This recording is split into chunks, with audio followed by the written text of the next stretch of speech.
আসসালামু আলাইকুম।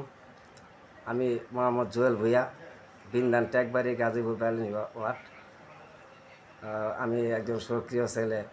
আমি সবসময় প্রতিবাদ করি মাদক বিরুদ্ধে। হঠাৎ করে কালকে রাত্রে আমার একটা ইনফরমেশন আছে জুয়া খেলার আসর বসছে মাদকের। আমি তখন উপস্থিত ওই জায়গায়, আমার ভাগিনা নিয়ে উপস্থিত হই, গিয়া তাদেরকে ওই জায়গায় পাই। পাওয়ার পরে তাদের সাথে একটু হাঁটাহাঁটি হয়।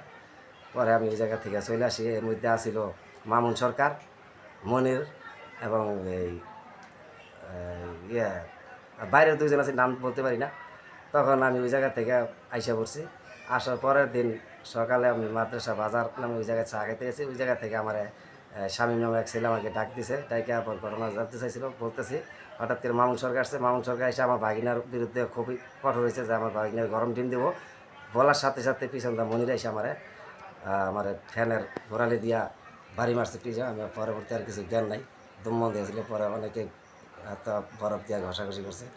এর পরের ঘটনা বলতে পারি না, এতটুকু। তবে আমি এটার সুষ্ঠু তদন্ত নিয়ে আপনাদের কাছে বিচার চাই, এতে সুষ্ঠু তদন্ত করে ওনাদের বিচার করায় সঠিক বিচারটা, এটাই আমি চাই। আসসালামু আলাইকুম।